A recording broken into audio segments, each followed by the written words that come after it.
ಕುಟುಂಬ ಪ್ರತಿಷ್ಠೆ ಮತ್ತು ಗತ್ತು ತುಂಬಿರೋ ಒಂದು ದೊಡ್ಡ ಅವಿಭಕ್ತ ಕುಟುಂಬದಲ್ಲಿರೋ ರಮೇಶ್ ಮತ್ತು ಭಾಗ್ಯ ದಂಪತಿಗಳ ಕೊನೆಯ ಮಗಳಾದ ರಂಜನಿಯ ಮದುವೆ ಇಂದು. ನೋಡಲು ತುಂಬ ಚಂದ ಇರೋ ಬೆಳ್ಳಗಿನ ಕಣ್ಣುಗಳು, ನಗುವಾಗ ಮಲ್ಲಿಗೆ ಮೊಗ್ಗಿನಂತೆ ಕಾಣೋ ಹಲ್ಲುಗಳು, ಸುಂದರವಾದ ಪುಟ್ಟ ತುಟಿಗಳು, ತುಳಸಿಯಷ್ಟೇ ಮೃದುವಾದ ಪವಿತ್ರವಾದ ಹುಡುಗಿ, ತುಂಬ ಸಾಧು ಸ್ವಭಾವದವಳು. ಎಲ್ರಿಗೂ ರಂಜನಿ ಅಂದರೆ ಹಾಗೆ. ಈ ಕುಟುಂಬದ ಐಶ್ವರ್ಯ ಅವಳು. ರಂಜನಿ ಮದುವೆಗಾಗ ಅದ್ಧೂರಿಯಾದ ಕಲ್ಯಾಣ ಮಂಟಪ ಸಿದ್ಧವಾಗಿದೆ. ಸುತ್ತಲೂ ನೆಂಟರಿಷ್ಟರು, ಊರಿನವರು ಸೇರಿದ್ದಾರೆ. ಎಲ್ಲರೂ ಅವಳ ಮದುವೆಯ ಗಡಿಬಿಡಿಯಲ್ಲಿದ್ದಾರೆ. ಮಂಟಪದಲ್ಲಿ ವಧುವಿನ ನಿರೀಕ್ಷೆಯಲ್ಲಿ ಕುಳಿತಿರೋ ವರ ವೈಶಾಖ್, ಒಬ್ಬ ಸಾಫ್ಟ್ವೇರ್ ಇಂಜಿನಿಯರ್. ವಧುವನ್ನ ಕರ್ಕೊಂಡು ಬನ್ನಿ. ಎಲ್ಲ ಒಡವೆಗಳನ್ನ ಹಾಕೊಂಡು ಅಪ್ಪಟ ಕೆಂಪು ಬಣ್ಣದ ಸೀರೆಯಲ್ಲಿ ರಂಜನಿ ಅಲ್ಲಿಗೆ ಬಂದ್ಲು. ಯಾರೇ ಆದರೂ ತಿರುಗಿ ನೋಡುವಂತಹ ಸುಂದರಿ ಅವಳು. ಅವಳನ್ನು ನೋಡಿದ ತಕ್ಷಣ ವೈಶಾಖ್ ಕಣ್ಣುಗಳರಳಿದ್ವು. ಎಲ್ಲರೂ ಸೇರಿ ಅವಳ ಕೈ ಹಿಡಿದು ಮಂಟಪಕ್ಕೆ ಕರೆತಂದು ಕೂರಿಸಿದ್ರು. ನಾಚಿಕೆಯಿಂದ ಅವಳು ವರನ ಮುಖವನ್ನು ನೋಡಿದ್ಲು. ನಾಚಿಕೆಯಿಂದ ಕೆಂಪಾಗಿದ್ದ ರಂಜನಿಯನ್ನು ನೋಡಿ ಅವನು ಕೂಡ ಒಂದು ನಗು ನಗ್ತ. ವರನಿಗೆ ತಾಳಿಯನ್ನು ಎತ್ಕೊಡ್ತಾ ಪುರೋಹಿತರು ಹೇಳಿದ್ರು, ತಾಳಿ ಕಟ್ಟಿ. ಮುಕ್ತಲ್ ನಗು ತುಂಬ್ಕೊಂಡು ಪುರೋಹಿತರ ಕೈಯಿಂದ ತಾಳಿಯನ್ನು ಪಡೆದು ಅವನು ಅವಳ ಕಡೆ ಕೈ ಚಾಚಿದ. ಎಲ್ಲರೂ ಸಂತೋಷದಿಂದ ಆ ದೃಶ್ಯವನ್ನು ನೋಡ್ತಿದ್ರು. ನಿಲ್ಲಿಸಿ, ಈ ಮದುವೆ ನಡೆಯೋದಕ್ಕೆ ನಾನು ಬಿಡೋದಿಲ್ಲ. ಆ ಧ್ವನಿ ಬಂದ ಕಡೆ ಎಲ್ಲರ ಗಮನ ಹೋಯಿತು. ಒಬ್ಬ ಸುಂದರವಾದ ಯುವಕ, 6 ಅಡಿ ಎತ್ತರ, ಅದಕ್ಕೆ ತಕ್ಕ ದೇಹ, ಅಗಲವಾದ ಎದೆ, ತಿಳಿ ಕಂದು ಬಣ್ಣದ ಕಣ್ಣುಗಳು, ಒಪ್ಪವಾದ ಮೂಗು, ಮೀಸೆ ಕೆಳಕಾಣೋ ತುಟಿಗಳು ಮತ್ತು ಅಚ್ಚುಕಟ್ಟಾಗಿ ಹಾಕಿ ಟ್ರಿಮ್ ಮಾಡಿದ ಗಡ್ಡ, ಕುತ್ತಿಗೆಯಲ್ಲಿ ಚಿನ್ನದ ಚೈನ್. ಯಾರು ನೀವು? ಏನು ಬೇಕು? ರಂಜನಿ ಅಣ್ಣ ರಾಕೇಶ್ ಅಲ್ಲಿಗೆ ನಡೆದು ಬಂದು ಕೇಳ್ದ. ನನ್ನ ಹೆಸರು ರುದ್ರ. ನಾನು ಮತ್ತು ಇಲ್ಲಿ ನಿಂತಿರೋ ಈ ರಂಜನಿ ಕಳೆದ 5 ವರ್ಷಗಳಿಂದ ಪ್ರೀತಿಸ್ತಿದ್ದೀವಿ. ಈಗ ಮತ್ತೊಬ್ಬ ಸಿಕ್ಕಿದ ತಕ್ಷಣ ಇವಳು ನನ್ನ ಕೈ ಬಿಟ್ಟಿದ್ದಾಳೆ. ಅವನು ಹೇಳಿದ್ದನ್ನು ಕೇಳಿ ಎಲ್ಲರೂ ಒಂದು ಕ್ಷಣ ಬೆಚ್ಚಿಬಿದ್ರು. ವರ ಮತ್ತು ವಧು ಇಬ್ಬರು ಮಂಟಪದಿಂದ ಎದ್ದು ನಿಂತರು. ರಂಜನಿ ಸಂಪೂರ್ಣವಾಗಿ ಸ್ತಬ್ಧಳಾಗಿ ಹೋದ್ಲು. ಅವಳು ಆ ವ್ಯಕ್ತಿಯನ್ನು ನೋಡ್ತಿರೋದೇ ಇದೇ ಮೊದಲು. ಇಂದು ತನಕ ತಾನು ನೋಡಿಯೇ ಇಲ್ಲದ ಒಬ್ಬ ವ್ಯಕ್ತಿ ಇವನು. ಅಲ್ಲ, ಇವ್ರು ಸುಳ್ಳು ಹೇಳ್ತಿದ್ದಾರೆ, ನಾನು ಇವ್ರನ್ನ ನೋಡ್ತಿರೋದು ಇದೇ ಮೊದಲು ಅಂತ ಮಂಟಪದಿಂದ ಎದ್ದು ನಿಂತು ರಂಜನಿ ಹೇಳಿದ್ಲು. ನಾನು ಹೇಳಿದ್ದು ನಿಮಗೆ ನಂಬಿಕೆ ಆಗದಿದ್ದರೆ ಸಾಕ್ಷಿ ಕೊಡ್ತೀನಿ ಅಂತ ರಂಜನಿಯನ್ನು ನೋಡಿ ತಿರಸ್ಕಾರದಿಂದ ಹೇಳ್ದ ರುದ್ರ. ತನ್ನ ಫೋನ್ನಲ್ಲಿರೋ ಫೋಟೋಗಳನ್ನ ಅಲ್ಲಿರೋರಿಗೆ ತೋರಿಸ್ದ. ಅದರಲ್ಲಿ ಅವರಿಬ್ಬರು ಜೊತೆಗಿರೋ ತರಹೇವಾರಿ ಫೋಟೋಗಳಿದ್ವು. ಅಷ್ಟೇ ಯಾಕೆ, ಅವರಿಬ್ಬರು ತುಂಬ ಅಸಭ್ಯವಾಗಿ ಜೊತೆಗಿರೋ ಫೋಟೋಗಳು ಕೂಡ ಅದರಲ್ಲಿದ್ದವು. ಅದನ್ನು ಕಂಡ ತಕ್ಷಣ ವೈಶಾಖ್ ಮುಖ ಕೋಪದಿಂದ ಕೆಂಪಾಯಿತು. ರಂಜನಿ ತೀರಾ ಸುಸ್ತಾಗಿ ಹೋದ್ಲು. ಈ ಫೋಟೋಗಳು, ಇದು ನಿಜ ಅಲ್ಲ, ಇವರು ಕಟ್ಟಾಕಿ ಸುಳ್ಳುಗಳು. ಆದರೆ ಯಾಕೆ? ಉತ್ತರ ಸಿಗದ ಪ್ರಶ್ನೆಗಳು ಅವಳ ಮನಸ್ಸನ್ನು ಕಾಡತೊಡಗಿದ್ವು. ಏನಿದು? ವೈಶಾಖ್ ತಂದೆಯ ಧ್ವನಿ ಅವಳನ್ನು ಆಲೋಚನೆಯಿಂದ ಎಬ್ಬಿಸ್ತು. ಇಂಥ ಹುಡುಗಿಯನ್ನು ಮದುವೆ ಆಗೋ ದೌರ್ಭಾಗ್ಯವೇನು ನನ್ನ ಮಗನಿಗಿಲ್ಲ. ಅದಕ್ಕಾಗಿ ಈ ಮದುವೆನ ನಾವು ಇಲ್ಲಿಗೆ ನಿಲ್ಲಿಸ್ತಿದ್ದೀವಿ. ಇನ್ನು ಮುಂದೆ ಇಲ್ಲಿ ನಿಂತು ಅವಮಾನ ಪಡಬೇಡ, ಬಾ ಇಲ್ಲಿ ಅಂತ ಮಂಟಪಕ್ಕೆ ವೈಶಾಖ್ನನ್ನು ಕರ್ಕೊಂಡು ಹೊರಗೆ ಹೋದರು. ಇದೆಲ್ಲವನ್ನು ಕಂಡು ರಂಜನಿ ಪೂರ್ತಿ ಒಡೆದು ಹೋದ್ಲು. ಆದರೆ ಆಗಲೂ ಅವಳಿಗೊಂದು ನಂಬಿಕೆ ಇತ್ತು, ತನ್ನ ಕುಟುಂಬ ತನ್ನನ್ನು ಅಪನಂಬಿಕೆ ಮಾಡೋದಿಲ್ಲ ಅಂತ. ಅಲ್ಲ ಅಪ್ಪ, ಇದು ನಾನಲ್ಲ. ಗಟ್ಟಿಯಾಗಿ ಕಿರ್ಚಬೇಕನ್ಸಿದ್ರು ಅವಳ ಧ್ವನಿ ಹೊರ ಬರಲಿಲ್ಲ. ರಂಜನಿ ಹೇಳೋದನ್ನು ಸ್ವಲ್ಪವೂ ಗಮನಿಸದೆ ವರ ಮತ್ತು ಅವನ ಕಡೆಯವರು ಹೊರಟು ಹೋದರು. ಅವಮಾನದ ಭಾರದಿಂದ ರಮೇಶ್ ಅವರ ತಲೆ ತಗ್ಗು ಹೋಯಿತು. ಆ ತಂದೆಯ ಕಣ್ಣಿನಿಂದ ಕಣ್ಣೀರು ಹನಿಗಳು ನೆಲಕ್ಕೆ ಬಿದ್ದವು. ಅಪ್ಪ, ತನ್ನ ತಂದೆಯ ಕೈ ಹಿಡಿದು ಅವಳು ಏನೋ ಹೇಳೋ ಮೊದಲೇ ಅವಳ ಕೆನ್ನೆಗೆ ಅವರ ಕೈ ಬಿದ್ದಿತ್ತು. ಅಪ್ಪ, ತುಂಬಿ ಬರ್ತಿದ್ದ ಕಣ್ಣೀರನ್ನು ತಡೆಯಲಾಗದೆ ಅವಳು ಅಮ್ಮ ಮತ್ತು ಅಣ್ಣನ ಮುಂದೆ ಹೋದ್ಲು. ಅಮ್ಮ, ಅದು ನಾನಲ್ಲ. ಸಾಕು ಮಾಡು ನಿನ್ನ ನಾಟಕ. ನಿನಗೆ ಯಾವುದ್ರ ಕೊರತೆ ಇತ್ತು? ನೀನು ಅಷ್ಟೊಂದು ಪ್ರೀತಿಯಿಂದ ಸಾಕಿದ್ವಲ್ವಾ? ನಿನಗೆ ಬೇರೆಯವನು ಇಷ್ಟ ಇದ್ದಾನೆ ಅಂತ ಗೊತ್ತಿದ್ದರೆ ಯಾರು ವಿರೋಧಿಸಿದ್ರು ನಿನ್ನ ಜಾತಿ ಧರ್ಮ ನೋಡದೆ ನಿನ್ನ ಅಪ್ಪ ಮತ್ತು ಅಣ್ಣ ಈ ಮದುವೆ ಮಾಡ್ಕೊಳ್ತಿರ್ಲಿಲ್ವೇ? ಅಮ್ಮ, ಬೇಡ, ನನಗೆ ಏನೂ ಕೇಳೋದು ಬೇಡ. ನೀನು ಇನ್ನು ಮುಂದೆ ನನ್ನ ಮಗಳಲ್ಲ, ನನಗೆ ಒಬ್ಬನೇ ಮಗ ಇರೋದು. ಅಮ್ಮ. ಅಮ್ಮನ ಮಾತುಗಳು ಅವಳ ಹೃದಯವನ್ನೇ ಸೀಳಿದ್ವು.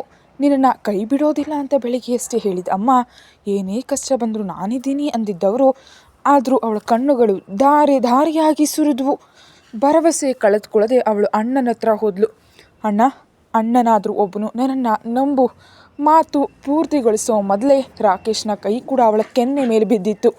ಆ ಹೊಡೆತದ ಆಘಾತದಿಂದ ಕೆನ್ನೆ ಮೇಲೆ ಕೈ ಇಟ್ಕೊಂಡು ಅವಳು ರಾಕೇಶ್ನನ್ನು ನೋಡಿದ್ಲು. ಅಣ್ಣ, ನಾನು ಸಾಕು, ಇನ್ನೇನೇನು ಹೇಳಬೇಡ. ಈಗಲೇ ಇಲ್ಲಿಂದ ಹೊರಡು. ಇವನ ಜೊತೆಗೆ ಎಲ್ಲಿಗೆ ಬೇಕಾದರೂ ಹೋಗು. ಇನ್ನು ನಿನ್ನ ಮುಖವನ್ನು ಇಲ್ಲಿ ಯಾರೂ ನೋಡಬಾರ್ದು. ಹೋಗೆ ಇಲ್ಲಿಂದ. ಹಾಗೆಂತ ರಾಕೇಶ್ ಶಕ್ತಿಯಿಂದ ರಂಜನಿನ ಮುಂದಕ್ಕೆ ತಳ್ದ. ಆದರೆ ಅಷ್ಟರಲ್ಲಿ ರಮೇಶ್ ಅವಳನ್ನು ಹಿಡ್ಕೊಂಡಿದ್ರು. ಬೇಡ. ಅವಳ ತುಟಿಗಳಲ್ಲಿ ಒಂದು ಸಣ್ಣ ನಗು ಮೂಡಿತು. ಆದರೆ ಅದು ಹೆಚ್ಚು ಹೊತ್ತು ಉಳಿಲಿಲ್ಲ.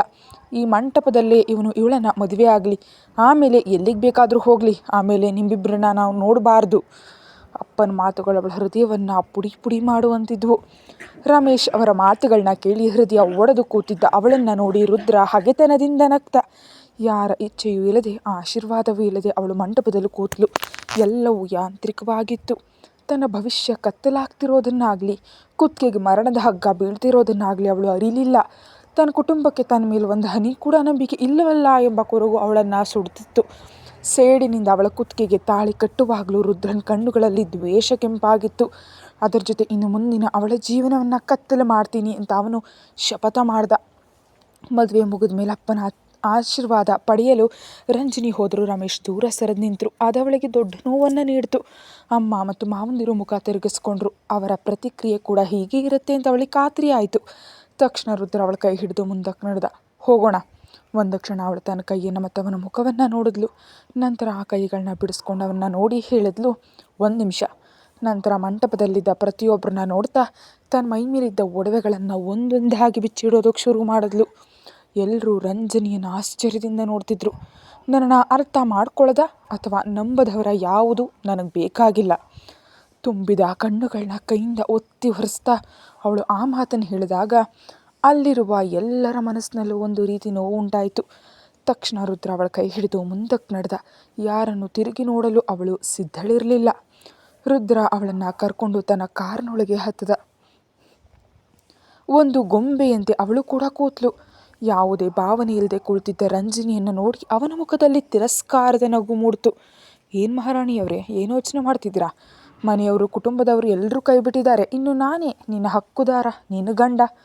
ಅವನ ಮಾತುಗಳು ಅವಳನ್ನು ಯೋಚನೆಯಿಂದ ಹೊರಬರುವಂತೆ ಮಾಡಿದ್ವು. ನೀವು ಯಾರು? ನಿಮಗೇನು ಬೇಕು? ಯಾಕಿದೆಲ್ಲ ಮಾಡ್ತಿದ್ದೀರಾ?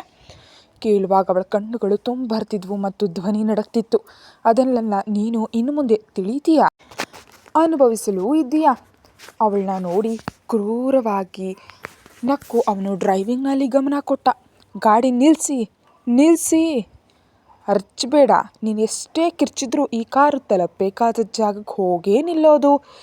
ಅವನ ಗರ್ಜನೆಗೆ ರಂಜಿನಿ ಹೆದರಿ ಹೋದ್ಲು. ಕೋಪದಿಂದ ಕೆಂಪಾಗಿದ್ದ ಕಣ್ಣು ಮತ್ತು ಬೆಗ್ದಿದ್ದ ಮುಖ ಅವಳನ್ನು ಭಯಭೀತಗೊಳಿಸ್ತು. ಸುಮ್ಮನೆ ಕೂತ್ ಅಳೋದೊಂದೇ ರಂಜಿನಿಗೆ ಸಾಧ್ಯವಿದ್ದ ದಾರಿ. ಸ್ವಲ್ಪ ಸಮಯದ ನಂತರ ಅವನ ಕಾರು ಒಂದು ಐಷಾರಾಮಿ ಹೋಟೆಲ್ನ ಮುಂದೆ ಬಂದು ನಿಂತು. ಇಳಿ. ಅವಳನ್ನ ನೋಡಿ ಅವನು ಗದರಿಸ್ದ. ಇಲ್ಲ, ನಾನು ಬರೋದಿಲ್ಲ ಅಂತ ಧೈರ್ಯ ತಂದ್ಕೊಂಡು ಅವಳು ಹೇಳಿದ್ಲು. ಇಳಿ ಅಂದೆ. ಹೇಳಿದ್ರು ಅವಳು ಇಳಿತಾ ಇರಲಿಲ್ಲ. ಅದನ್ನು ನೋಡಿ ರಂಜನಿಯನ್ನು ಎತ್ಕೊಂಡು ಅವನ ಹೆಗಲ ಮೇಲೆ ಹಾಕೊಂಡ. ರಂಜನಿ ಕೈ ಕಾಲು ಬಡಿದು ಒದ್ದಾಡೋದಕ್ಕೆ ಶುರು ಮಾಡಿದ್ಲು. ಸುಮ್ಮನೆ ಇರು, ಇಲ್ದಿದ್ರೆ ನಾನು ಇನ್ನೊಂದು ಮುಖವನ್ನು ನೀನು ನೋಡಬೇಕಾಗತ್ತೆ. ಅವನ ಕೆಂಪು ಕಣ್ಣುಗಳನ್ನ ನೋಡಿ ಅವಳು ಎದುರು ಹೋದ್ಲು. ಮೆಲ್ಲಗೆ ಅವನು ಅವಳನ್ನ ಕೆಳಗಿಳಿಸಿದಾಗ ಅವಳ ಕೈ ಹಿಡಿದು ಎಳಕೊಂಡು ಅವನು ಮುಂದಕ್ಕೆ ಹೋದ. ಜನರು ತಮ್ಮನ್ನೇ ಗಮನಿಸ್ತಿದ್ದಾರೆ ಅಂತ ಗೊತ್ತಾದ ತಕ್ಷಣ ರಂಜಿನಿ ತಲೆ ತಗ್ಸಿ ನಡೆದ್ಲು. ಆದರೆ ರುದ್ರನಿಗೆ ಇದೆಲ್ಲವೂ ತನ್ನನ್ನು ಬಾಧಿಸೋ ವಿಷಯವೇ ಅಲ್ಲ ಅನ್ನುವಂತೆ ನಡಿಗೆ ಇತ್ತು. ಅವನು ಅವಳನ್ನು ಕರ್ಕೊಂಡು ಹೋದದ್ದು ಆ ಹೋಟೆಲ್ನ ಅತ್ಯಂತ ಐಷಾರಾಮಿ ಕೋಣೆಗೆ. ಅಷ್ಟು ದೊಡ್ಡ ಮತ್ತು ಬೆಲೆ ಬಾಳುವ ಕೋಣೆಯನ್ನು ತಾನು ಇದುವರೆಗೆ ಎಲ್ಲಿಯೂ ನೋಡಿಲ್ಲ ಅಂತ ಅವಳಿಗನ್ನಿಸ್ತು. ಅವಳನ್ನು ಕೋಣೆಯ ಒಳಗೆ ಬಿಟ್ಟ ನಂತರ ಅವನು ಬಾಗಿಲನ್ನು ಲಾಕ್ ಮಾಡ್ದ. ರಂಜಿನಿ. ಅದೊಂದು ದೊಡ್ಡ ಘರ್ಜನೆಯಾಗಿತ್ತು. ಭಯದಿಂದ ರಂಜಿನಿ ನಡುಗೋದಕ್ಕೆ ಶುರು ಮಾಡಿದ್ಲು. ನನಗೇನು ಮಾಡಬೇಡಿ. ಅವನ ಮುಖ ನೋಡಿ ಅವಳು ಒಂದು ರೀತಿಯಲ್ಲಿ ಕೇಳ್ಕೊಂಡ್ಳು. ಆದರೆ ಅವಳ ಆ ನೋಟ ಅವನನ್ನು ಮತ್ತಷ್ಟು ಕೆರಳಿಸ್ತು.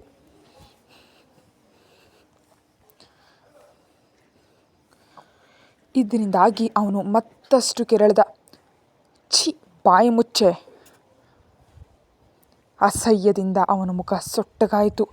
ಕೋಪದಿಂದ ಅವಳ ಹತ್ತಿರ ಹೋದವನೇ ಅವಳ ಕೂದಲಿನ ಮುಡಿಯನ್ನು ಹಿಡಿದು ಮೇಲೆಬ್ಬಿಸ್ದ. ನೋವಿನಿಂದ ರಂಜನಿಯ ಮುಖ ಸುಕ್ಕುಗಡ್ತು. ನೋವಿನಿಂದ ಅವಳ ಬಾಯಲ್ಲಿ ಒಂದು ಸಣ್ಣ ನರಳುವಿಕೆ ಹೊರಬಂತು. ಕಣ್ಣುಗಳು ತುಂಬಿ ಹರಿದವು. ಅವಳ ಆ ಕಣ್ಣೀರನ್ನು ಅವನು ಹಗೆತನದಿಂದ ನೋಡ್ತಾ ನಿಂತ. ಅವಳ ಕಣ್ಣಲ್ಲಿರೋ ನೋವನ್ನು ಅವನು ಆ ಸಮಯದಲ್ಲಿ ಆನಂದಿಸ್ತಿದ್ದ. ನಿನ್ನ ಕೊಲ್ಲಬೇಕು ಅನ್ನೋಷ್ಟು ಹಾಗೆ ನನಗಿದೆ, ಆದರೆ ನಿನ್ನನ್ನು ನಾನು ಕೊಲ್ಲಲ್ಲ. ಜೀವನ ಪೂರ್ತಿ ನೀನು ನರಕ ಅನುಭವಿಸ್ಬೇಕು. ನಿನ್ನನ್ನು ನಾನು ನರಕ ಯಾತನೆ ಪಡಿಸ್ತೀನಿ. ಇವತ್ತಿನ ಈ ಒಂದೇ ದಿನದಿಂದ ನಿನ್ನ ಜೀವನ ಹಾಳಾಯಿತು. ಇನ್ನು ಮುಂದೆ ಯಾವ ಸ್ವಂತ ಬಂಧುಗಳು ಇಲ್ಲದೆ ನೀನು ನರಳಬೇಕು. ನನ್ನ ಕಾಲು ಕೆಳಗೆ ಒಬ್ಬಳು ಗುಲಾಮಳಾಗಿ ಛಲದಿಂದ, ಅದಕ್ಕಿಂತ ಹೆಚ್ಚಾಗಿ ದ್ವೇಷದಿಂದ ಹೇಳ್ತಿದ್ದ ಅವನನ್ನು ಅವಳು ಭಯದಿಂದ ನೋಡಿದ್ಲು. ಅವನ ಕಣ್ಣಲ್ಲಿದ್ದ ಸೇಡನ್ನು ನೋಡಿ ಅವಳು ಬೆದರು ಹೋದ್ಲು. ಆದರೆ ಅದೆಲ್ಲ ಯಾಕೆ ಅಂತ ಮಾತ್ರ ಅವಳಿಗೆ ಅರ್ಥ ಆಗ್ತಿಲ್ಲ. ನನಗೆ ನಿಮ್ಮನ್ನು ಅರಿಯಲ್ಲ, ನಾನು ಯಾವ ತಪ್ಪು ಮಾಡಿಲ್ಲ. ಆಮೇಲೆ ಮಾತು ಮುಗಿಸೋ ಮುನ್ನವೇ ಅವನ ಬಲವಾದ ಕೈ ಅವಳ ಕೆನ್ನೆ ಮೇಲೆ ಬಿತ್ತು. ಕೆಳಗೆ ಬೀಳಲು ಹೋದವಳನ್ನ ಅವನೇ ಹಿಡಿದೆಬ್ಬಿಸ್ದ.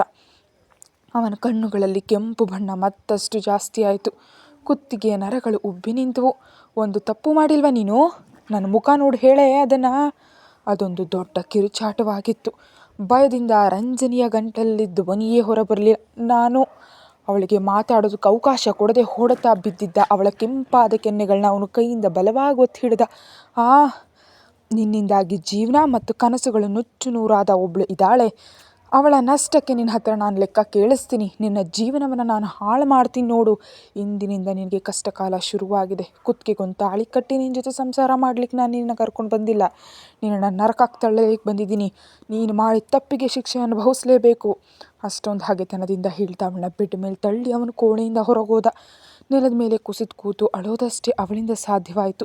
ತನ್ನ ಜೀವನದಲ್ಲಿ ಏನೆಲ್ಲ ಆಗ್ತಿದೆ. ಹೊಸದೊಂದು ಸಂಸಾರ ಜೀವನದ ಕನಸು ಕಂಡು ಮಂಟಪಕ್ಕೇರಿದ ನನಗೆ ಕಾದಿದ್ದು ಇಂತಹದ್ದೊಂದು ಮೋಸವ. ಅಪ್ಪ ಅಮ್ಮ ಮುದ್ದಿನಿಂದ ಸಾಕಿದ ಒಬ್ಬಳೇ ಮಗಳು, ಅಣ್ಣನ ಮುದ್ದಿನ ತಂಗಿ, ಕುಟುಂಬದ ದೀಪ ಐಶ್ವರ್ಯ. ಅಂಥವಳನ್ನು ಯಾರೋ ಬಂದು ಏನೋ ಹೇಳಿದ ತಕ್ಷಣ ಪೂರ್ತಿಯಾಗಿ ಕೈ ಬಿಟ್ಟು ಹೊರ ಹಾಕಿದ್ರು. ಈಗ ನಾನು ಯಾರು ಇಲ್ಲದವಳಾದೆ. ಅಪ್ಪ ಅಮ್ಮ ಮತ್ತು ಅಣ್ಣನ ಮುಖ ಅವಳ ಕಣ್ಣು ಮುಂದೆ ಬಂತು. ಕುತ್ತಿಗೆಯಲ್ಲಿರೋ ತಾಳಿ ತನ್ನನ್ನು ಸುಟ್ಟು ಹಾಕ್ತಿದೆ ಅಂತ ಅವಳಿಗನ್ನಿಸ್ತು. ಅದನ್ನು ಕೈಗೆತ್ಕೊಂಡು ಅಸಹ್ಯದಿಂದ ನೋಡಿದ್ಲು. ರುದ್ರ, ಹಾಗಾದರೆ ಇದೆಲ್ಲ ಮೊದಲೇ ಯೋಜಿಸಿದ್ದಾಗಿತ್ತ? ಈ ರೀತಿ ಒಂದು ನಾಟಕ ಆಡಿ ಮದುವೆ ಆಗೋಷ್ಟು ದೊಡ್ಡ ತಪ್ಪು ನಾನು ಅವನಿಗೆ ಏನು ಮಾಡಿದೆ? ತುಂಬಿ ಬರ್ತಿದ್ದ ಕಣ್ಣೀರನ್ನು ಒರೆಸಲು ಸಾಧ್ಯವಾಗದೆ ರಂಜಿನಿ ಸ್ತಬ್ಧಳಾಗಿ ಕೂತ್ಲು. ಯಾವಾಗಲೂ ಮನೆಯವರ ಆರೈಕೆಯಲ್ಲಿ ಬೆಳೆದಿದ್ದರಿಂದ ಅವಳಿಗೊಂದು ರೀತಿ ಒಂಟಿತನ ಕಾಡತೊಡಗಿತು. ತನಗ್ಯಾರು ಇಲ್ಲವೇನೋ, ತಾನು ಅನಾಥೆಯಾದೆಯನ್ನೋ ಅನ್ನಿಸ್ತು. ರಂಜಿನಿ ಮೆಲ್ಲಗೆದ್ದು ಸ್ನಾನದ ಮನೆಗೆ ಹೋಗಿ ಮುಖ ಚೆನ್ನಾಗಿ ತೊಳ್ಕೊಂಡು ಕನ್ನಡಿಯಲ್ಲಿ ತನ್ನ ಬಿಂಬವನ್ನು ನೋಡಿಕೊಂಡ್ಳು. ಬೆಳಿಗ್ಗೆ ಮಂಟಪಕ್ಕೆ ಏರುವಾಗ ಹುಟ್ಟಿದ್ದ ಸೀರೆಯೇ ಇನ್ನು ಮೈ ಮೇಲಿದೆ. ಮಲ್ಲಿಗೆ ಹೂವೆಲ್ಲ ಬಾಡು ಹೋಗಿದೆ. ಅವಳ ತಲೆಯಿಂದ ಪಿನ್ಗಳನ್ನ ಮತ್ತು ಹೂಗಳನ್ನ ತೆಗೆದು ಹಾಕಿದ್ಲು. ಮನೆಯ ಹೊಸ್ತಿಲು ಇಳಿಯುವ ಮುನ್ನವೇ ಒಡವೆಗಳನ್ನೆಲ್ಲ ಬಿಚ್ಚಿಕೊಟ್ಟಿದ್ದು ಒಂದು ರೀತಿ ಒಳ್ಳೆಯದೇ ಆಯಿತು. ಅದರ ಭಾರ ಹೊರಲು ಈಗ ಮನಸ್ಸಿಗೂ ಶಕ್ತಿ ಇಲ್ಲ, ದೇಹಕ್ಕೂ ಶಕ್ತಿ ಇಲ್ಲ. ಆದರೂ ಅವನ ತಾಳಿ ಕುತ್ತಿಗೆಗೆ ಅಂಟಿಕೊಂಡೇ ಇತ್ತು. ಮುಂದಿನ ಜೀವನ ಅವಳ ಮುಂದೆ ಒಂದು ಪ್ರಶ್ನಾರ್ಥಕ ಚಿಹ್ನೆಯಾಗಿ ನಿಂತಿತ್ತು. ಏನೇ ಆದರೂ ಒಂದು ಸುಖವಾದ ಸಂಸಾರ ತನ್ನನ್ನು ಕಾದಿಲ್ಲ ಎಂಬುದು ಅವಳಿಗೆ ಖಾತ್ರಿಯಾಗಿತ್ತು. ಅವನಿಗೆ ತನ್ನ ಮೇಲೆ ಅಷ್ಟೊಂದು ಹಾಗೆ ಯಾಕೆ? ಅದು ಯಾಕೆಂದು ಅವಳು ತಿಳಿಲೇಬೇಕು. ಗೋಡೆಗೊರೆಗೆ ಅವಳು ನೆಲದ ಮೇಲೆಯೇ ಕೂತಲು. ಸುಸ್ತಾಗಿದ್ದರಿಂದ ಅವಳ ಕಣ್ಣುಗಳು ಮುಚ್ಚಿ ಹೋಗ್ತಿದ್ವು. ಯಾವಾಗಲೂ ಅವಳು ನಿದ್ದೆಗೆ ಜಾರದ್ಲು. ರುದ್ರನ ಮನಸ್ಸು ಪೂರ್ತಿ ಅವಳೇ ತುಂಬಿದ್ಲು. ಅಲೀನಾ, ತನ್ನ ಮುದ್ದಿನ ತಂಗಿ ಲೀನಾ. ಜೀವನವೇ ಆಳಾದ ತನ್ನ ಪುಟ್ಟ ತಂಗಿ ಮುಖ ನೆನಪಾದಾಗಲಿಲ್ಲ ಅವನಿಗೆ ವಿಪರೀತ ಕೋಪ ಮತ್ತು ಸಂಕಟ ಬರ್ತಿತ್ತು. ಆಮೇಲೆ ಅದಕ್ಕೆ ಕಾರಣ ಆದವಳನ್ನು ನೆನೆದಾಗ ಅದು ಸೇಡಾಗಿ ಬದಲಾಗ್ತಿತ್ತು.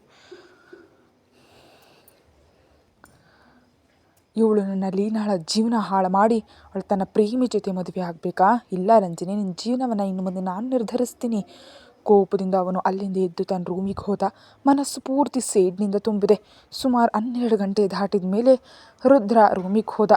ರಂಜಿನಿ ಸುಸ್ತಾಗಿ ಮಲಗಿದ್ಲು. ಅಷ್ಟರಲ್ಲಿ ಅವಳ ಮುಖಕ್ಕೆ ಜೋರಾಗಿ ನೀರು ಬಂದು ಬಿತ್ತು. ನಿದ್ದೆಯಿಂದ ಅವಳು ಬೆಚ್ಚಿ ಬಿದ್ದು ಎದ್ಲು. ತನ್ನ ಮುಂದೆ ಅವಳನ್ನ ಕೊಲ್ಲುವಷ್ಟು ದ್ವೇಷದಿಂದ ನಿಂತಿರೋ ರುದ್ರನನ್ನು ಕಂಡ ತಕ್ಷಣ ಅವಳು ಗಾಬರಿಯಿಂದ ಎದ್ದು ನಿಂತಳು. ಮಹಾರಾಣಿ, ನಿದ್ದೆ ಮಾಡ್ತಿದ್ದೀರಾ? ನಿನ್ನನ್ನು ನಾನು ಮಲಗಿಸ್ತೀನಿ ತಡಿ. ಅವನು ತನ್ನ ಕೈಯಿಂದ ಅವಳನ್ನ ತನ್ನ ಕಡೆ ಎಳೆದು ಹಿಡ್ಕೊಂಡ. ಅವನ ಕಣ್ಣುಗಳು ಅವಳ ಮುಖದ ಮೇಲೆ ಅಲೆದಾಡಿದ್ವು.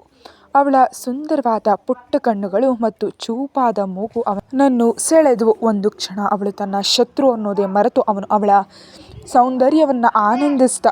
ಅವನ ತುಟಿಗಳು ಅವನಿಗೆ ತಿಳಿಯದಂತೆ ಅವಳ ಕಡೆ ಹೋದವು. ಅವು ಅವಳ ತುಟಿಗಳಿಗೆ ತಗಲಿದ್ವು. ಆದರೆ ತಕ್ಷಣ ರಂಜಿನಿ ಅವನನ್ನು ಹಿಂದಕ್ಕೆ ತಳ್ಳಿದ್ಲು. ರಂಜನಿಯ ತಳ್ಳುವಿಕೆ ಅವನಿಗೆ ತಾನೇನು ಮಾಡ್ತಿದ್ದೆ ಎಂಬುದನ್ನು ನೆನಪಿಸ್ತು. ನಿರೀಕ್ಷಿಸದ ಆ ತಳ್ಳುವಿಕೆಯಿಂದ ರುದ್ರನ ತಲೆ ಗೋಡೆಗೆ ಬಡಿದು ರಕ್ತ ಬಂದು ಅದು ಅವನನ್ನು ಮತ್ತಷ್ಟು ಕೆರಳಿಸ್ತು. ಅವನ ಮುಖ ರಕ್ತದಂತೆ ಕೆಂಪಾಯಿತು. ಎದ್ದು ನಿಂತು ಅವಳ ಮುಖಕ್ಕೆ ಜೋರಾಗಿ ಹೊಡೆದ ರುದ್ರ. ಅದ್ಯಾಕೆ? ನಾನು ನಿನ್ನ ಮುಟ್ಟಿದ್ರೆ ನಿನಗೆ ಮೈ ಸುಡುತ್ತಾ? ಬೇರೆಯವ್ರ ಜೊತೆ ಅಡ್ಡಾಡೋ ನಿನಗೆ ನಾನು ಕಂಡ್ರಾಗಲ್ವಾ? ಅವಳನ್ನ ತನ್ನ ಕಡೆ ಎಳೆದು ಹಿಡ್ಕೊಂಡು ಅವನು ಗರ್ಜಿಸ್ದ. ರುದ್ರನ ಪ್ರತಿಯೊಂದು ಮಾತುಗಳು ಅವಳೊಳಗೆ ದೊಡ್ಡ ಸ್ಫೋಟವನ್ನೇ ಉಂಟು ಮಾಡಿದ್ವು. ಕಣ್ಣುಗಳಲ್ಲಿ ಕಣ್ಣೀರು ತುಂಬಿಕೊಂಡವು. ಮಾತುಗಳ ಗಂಟಲಲ್ಲೇ ಸಿಕ್ಕಾಕೊಂಡಂತಾಯಿತು. ಅವಳ ಕಣ್ಣೀರು ಹರಿಯೋದನ್ನು ನೋಡಿ ಅವನ ಅಸಹ್ಯದಿಂದ ಅವಳನ್ನ ಹಿಂದಕ್ಕೆ ತಳ್ಳಿ ಹಾಕ್ತ. ಛೀ, ದೂರ ಹೋಗೆ. ಅವಳನ್ನ ಅಸಹ್ಯದಿಂದ ಬೆಡ್ ಮೇಲೆ ತಳ್ಳಿ ಅವನು ಬಾಲ್ಕನಿಗೆ ಹೋದ. ನೀನು ಒಬ್ಳಿಂದಾಗಿ ನಮ್ಮ ಸಂತೋಷವೆಲ್ಲ ಹೋಯಿತು. ನನ್ನ ಲೀನಾಳನ್ನು ಈ ಸ್ಥಿತಿಗೆ ತಂದವಳು ನಿನ್ನನ್ನು ನಾನು ಸುಖವಾಗಿರೋದಕ್ಕೆ ಬಿಡೋದಿಲ್ಲ. ನನ್ನ ಕಾಲು ಕೆಳಗೆ ನರಕ ಅನುಭವಿಸ್ತಾ ಬದುಕಬೇಕು ನೀನು. ಏನೇನೋ ಗೊಣಗ್ತಾ ಅವನ ನಿದ್ದೆಗೆ ಜಾರ್ದ. ಅವತ್ತಿನ ರಾತ್ರಿ ರಂಜನಿಗೆ ನಿದ್ದೆ ಇಲ್ಲದ ರಾತ್ರಿ ಆಗಿತ್ತು. ಗಟ್ಟಿಯಾದ ಮಾರ್ಬಲ್ ನೆಲದ ಮೇಲೆ ಬರೀ ತಣ್ಣಗಿನ ನೆಲದಲ್ಲಿ ಕೂತು ಅವಳು ಆ ರಾತ್ರಿಯನ್ನು ಕಳೆದ್ಲು. ಇನ್ನು ಮನಸ್ಸಿನಲ್ಲಿ ಅವನ ಬಾಯಿಂದ ಬಂದ ಮಾತುಗಳೇ ಸುಳಿಯುತ್ತಿದ್ದವು. ಆದರೆ ತಾನು ಮಾಡಿದ ತಪ್ಪು ಅದು ಮಾತ್ರ ಎಷ್ಟು ಯೋಚಿಸಿದ್ರೂ ಅವಳಿಗೆ ಅರ್ಥ ಆಗಲೇ ಇಲ್ಲ.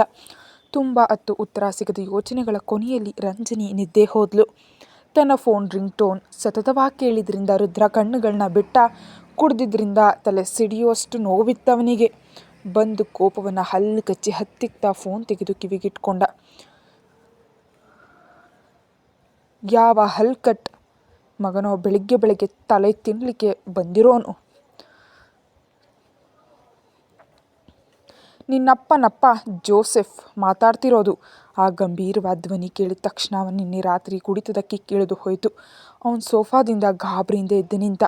ಮದುವೆಯಾದ ಹೆಂಡತಿಯನ್ನು ಕರ್ಕೊಂಡು ಹೋಟೆಲ್ನಲ್ಲಿರೋ ಪರಿಸ್ಥಿತಿ ಏನೋ ನನ್ನ ಮೊಮ್ಮಗನಿಗೆ ಬಂದಿಲ್ಲ. ತಾತಿಗೆ ತಕ್ಷಣ ಇಲ್ಲಿಗೆ ಬಂದಿರಬೇಕು. ನಿನ್ನ ಜೊತೆ ನಿನ್ನ ಹೆಂಡತಿಯೂ ಇರಬೇಕು. ಅದೊಂದು ಮಾತು ಆಗಿರಲಿಲ್ಲ, ಬದಲಾಗ ಆಜ್ಞೆ ಆಗಿತ್ತು. ಬರ್ತೀನಿ. ರುದ್ರ ಮಾತು ಮುಗಿಸೋ ಮೊದಲೇ ಅವರು ಫೋನ್ ಕಟ್ ಮಾಡಿದ್ರು. ಛೇ, ಕೋಪ ಮತ್ತು ಸಂಕಟವನ್ನು ನಿಯಂತ್ರಿಸಲಾಗದೆ ರುದ್ರ ತನ್ನ ಕೂದಲನ್ನು ಕೈಯಿಂದ ಎಳ್ಕೊಂಡ. ತಾವು ಪ್ಲ್ಯಾನ್ ಮಾಡಿದ್ದಕ್ಕೆ ವಿರುದ್ಧವಾಗಿ ವಿಷಯಗಳು ನಡೀತಿವೆ. ಸುಳ್ಳು ಹೇಳಿ ಇವಳನ್ನ ಮದುವೆ ಆಗಿದ್ದು ಮನೆಯವರಿಗೆ ಗೊತ್ತಾದರೆ ಇವಳನ್ನ ತನ್ನ ಮನೆಯಲ್ಲಿ ಕೆಲಸದವಳನ್ನಾಗಿ ಇಟ್ಕೊಳ್ಬೇಕು ಅಂತ ಪ್ಲ್ಯಾನ್ ಮಾಡಿದ್ದ. ಆದರೆ ಈಗ ಇವಳನ್ನ ತನ್ನ ಹೆಂಡತಿಯಾಗಿ ಮನೆಯವರಿಗೆ ತೋರಿಸ್ಬೇಕಾದ ಪರಿಸ್ಥಿತಿ ಬಂತು. ಸ್ವಲ್ಪ ಹೊತ್ತು ಸೋಫಾ ಮೇಲೆ ಕೂತು ರುದ್ರ ಯೋಚಿಸ್ತಾ ನಂತರ ಒಂದು ಗಟ್ಟಿ ನಿರ್ಧಾರದೊಂದಿಗೆ ಅಲ್ಲಿಂದ ಎದ್ದ. ಮುಖಕ್ಕೆ ಜೋರಾಗಿ ನೀರು ಬಿದ್ದ ತಕ್ಷಣ ಅವಳು ಬೆಚ್ಚ ಬಿದ್ದು ಎಚ್ಚರ ಆದ್ಲು. ತನ್ನ ಮುಂದೆ ಕೋಪದಿಂದ ನಿಂತಿರೋ ರುದ್ರನನ್ನು ಕಂಡ ತಕ್ಷಣ ಅವಳು ಭಯದಿಂದ ನಡುಗೋದಕ್ಕೆ ಶುರು ಮಾಡಿದ್ಲು. ಅವಳ ಮೈ ಮೇಲೆ ಒಂದು ಕವರ್ ಎಸ್ತು ಅವನು ಘರ್ಜಿಸ್ದ. ಹೋಗಿ ಬಟ್ಟೆ ಬದಲಾಯಿಸ್ಕೊಂಡು ಬಾ. ಆ ಕವರ್ ಮತ್ತು ಅವನ ಮುಖವನ್ನು ಅವಳು ಅನುಮಾನದಿಂದ ನೋಡಿದ್ಲು. ಓಯ್, ನೋಡ್ಕೊಂಡು ನಿಂತ್ಕೋಬೇಡ, ಹೋಗೆ. ಅವನ ಮುಖಭಾವ ಕಂಡ ತಕ್ಷಣ ರಂಜನಿ ಅದನ್ನು ತೆಗೆದುಕೊಂಡು ಬಾತ್ರೂಮ್ಗೆ ಹೋದ್ಲು. ಹೇಗಿದ್ರೂ ಅವಳಿಗೆ ಈ ಬಟ್ಟೆ ತೊಂದರೆಯಾಗಿತ್ತು. ನಿನ್ನೆ ಬೆಳಗ್ಗೆಯಿಂದ ಅದೇ ಸೀರೆಯಲ್ಲಿದ್ಲು. ಸ್ನಾನ ಮಾಡಿದ ಮೇಲೆ ರುದ್ರ ಕೊಟ್ಟಿದ್ದ ಕವರ್ ತೆಗೆದ್ಲು. ಅದರಲ್ಲಿ ಒಂದು ಬಿಳಿ ಬಣ್ಣದ ಸೀರೆ ಇತ್ತು. ಅದನ್ನು ಉಟ್ಕೊಂಡು ಹೊರಗೆ ಬಂದ್ಲು. ಅಷ್ಟರಲ್ಲಿ ರುದ್ರ ಫ್ರೆಶ್ ಆಗಿ ಬಟ್ಟೆ ಬದಲಿಸಿ ನಿಂತಿದ್ದ. ಬೇಗ ಬಾ, ನಾವು ಈಗಲೇ ಹೊರಡಬೇಕು. ಅವಳನ್ನ ನೋಡ್ತಾ ಅವನು ಹೇಳ್ದ. ಎಲ್ಲಿಗೆ ಅಂತ ಕೇಳಬೇಕನ್ಸಿದ್ರು ಅವನ ಬಿಗಿದಿದ್ದ ಮುಖ ನೋಡಿ ಅವಳಿಗೆ ಧ್ವನಿಯೇ ಹೊರಬರಲಿಲ್ಲ. ಕತೆ ಮುಂದುವರಿಯುತ್ತೆ. ಹೆಚ್ಚಿನ ವಿಡಿಯೋಗಾಗಿ ಸಬ್ಸ್ಕ್ರೈಬ್ ಮಾಡಿ. Thank you.